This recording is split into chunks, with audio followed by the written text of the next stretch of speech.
Good morning, this is Kasturi Day.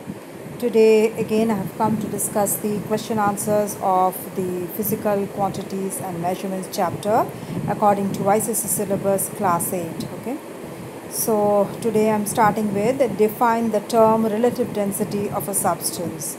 This relative density of a substance is the ratio of the density of the substance to the density of water.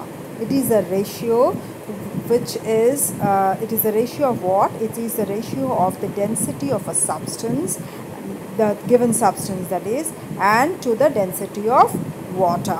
Okay. What is the unit of relative density? It is just a number. It has no unit. It is a dimensionless quantity. It is a ratio of the same quantities. It is a pure ratio. Okay. So it has no unit. Next, we come to distinguish between density and relative density. Density is mass per unit volume of a substance, whereas relative density is the ratio between the density of a substance to the density of water. Then density is equal to mass of a substance by density of a substance. Okay, density is equal to mass of a substance by volume of a substance. Okay, and relative density is equal to the density of a substance by density of water. Density has unit. SI unit is kg per meter cube and CGS it is gram per centimeter cube, whereas in relative density it has no unit. Next, we come to explain the meaning of a substance. Relative density of aluminium is 2.7. It means that a piece of aluminium of any volume has a mass 2.7 times that of an equal volume of water. That is, mass of any volume, let's say it's V centimeter cube of aluminium by mass of V centimeter cube of water equal to 2.7. Okay, or you can say in this way that according to the definition that mass of V centimeter cube of aluminium is equal to this much, that is 2.7 times the mass of 2.7 into mass of V centimeter cube of water, same volume of water. Or you can say density of aluminium is equal to 2.7 into density of water, or density of aluminium by density of water is equal to 2.7. Then how does the density of a body and that of a liquid determine whether the body will float or sink into that liquid? A body of density greater than the density of a liquid. If the body has a density which is greater than the density of the liquid, it will sink. The body will sink inside the liquid. While if the body whose density is equal or less than the density of the liquid, then the body will float in the liquid, float on the liquid. Okay. Then a cork piece floats on water surface while an iron nail sinks in it. Explain the reason. Because the density of cork is less than the density of water. According to the previous answer, that is, if the density of the substance is less than the density of the water, then the substance will float. So the density of cork here is less than the density of water, while the density of iron, of which the nail is made up of, that is more dense, or it has more density than the density of water. So the iron will sink and the cork will float. Therefore, a body floats on a liquid if its density is less than the density of the liquid, while a body will sink in the liquid if its density is more than the density of the liquid. Okay. Now, which of the following will sink or float on water? Okay, density of water, we know that 1 grams per centimeter cube. Now, in the first case, body A, which has a density of 500 kilograms per centimeter, 500 kilograms per meter cube. Okay. Now 1 gram per centimeter cube means 1000 kg per meter cube. Okay, if we convert into SI unit. Okay, so the density of A is less than the density of water. So the body A will float. Now in case of B, the B has density of 2520 kg per meter cube. So this density is more than the density of water. Okay, so the body B will sink. Again, for the C case, body C, which has a density of 1100, that is 1100 kg per meter cube. That means this is also denser than the water. Water has 1000 kg per meter cube. The density of water is 1000 kg per meter cube. So this body C will also sink in the water. Now the body D, which has a density of 0.85 grams per centimeter cube. Okay. So density of water here, see, it's given 1 gram per centimeter cube, and this body D has a density which is less than 1 grams, that is 0.85 grams. So this body will float in water. Now next question, state the law of flotation. When a body floats in a liquid, the weight of the liquid displaced by its immersed part is equal to the total weight of the body.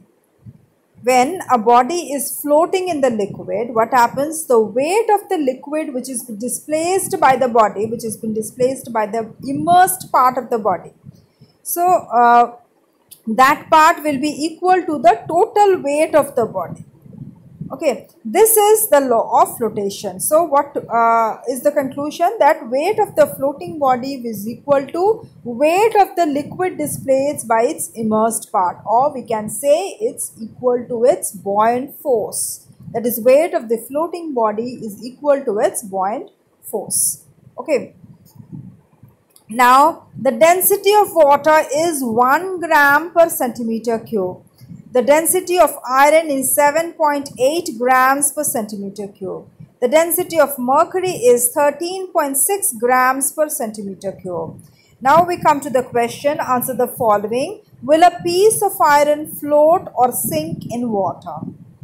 See, water has a density of 1 gram per centimeter cube and iron is having the density of 7.8 grams per centimeter cube.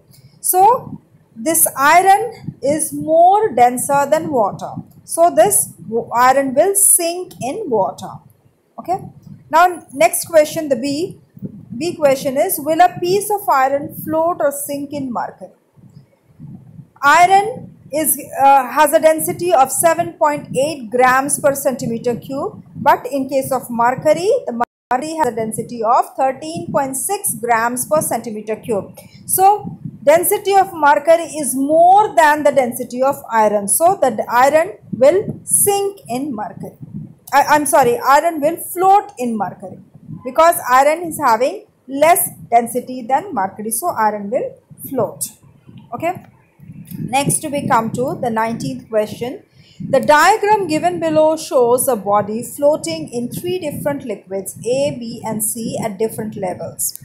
Okay, in which liquid does the body temperature the greatest buoyant force? The body temperature, the body experiences the greatest buoyant force. Okay. And second is, which liquid has the least density and the liquid has the highest density. Okay. In first case, the liquid A. This liquid A, what happens? It's asking the the density is same. Okay, that is liquid A has the same density as that of the liquid. The solid has the same density as that of the liquid A. So the solid is floating, okay, with half part. Sorry.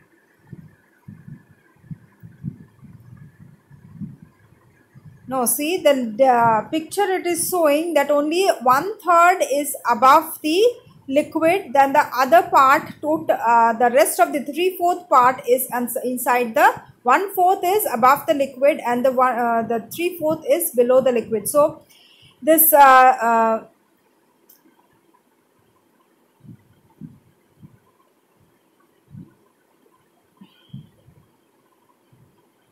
okay, so this liquid, this solid will have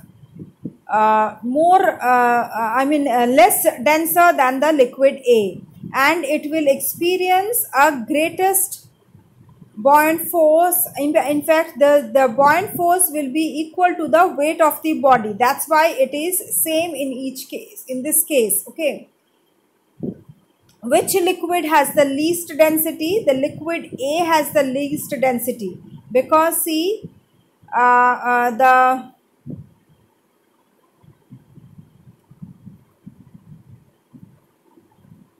liquid A has the least density, because see, the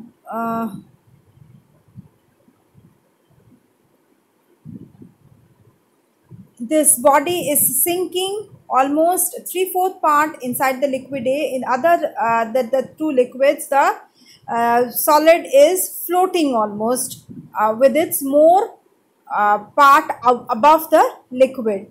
Then which has the highest density? The liquid C. That's why it's only immersing only 1/4 part of the body is immersed inside the liquid C. Now, in which liquid does the body experience the greatest buoyant force? Buoyant force. All the liquids have the same buoyant force. Okay, same in each case. The buoyant force is same in each of the liquid case. Okay, this is answer to the question number A. Okay, so I'll stop here. I'll continue with the rest of the questions in my next video. Please go through this. If you have any doubt, please to write in the comment box and share with your friends. Hoping that you are liking the videos. Please do press the like button so that I can produce you some more enthusiastic videos for you. And if you are a new viewer to my channel or not subscribed yet, please do subscribe so that you can get the notification of my next video. Thank you.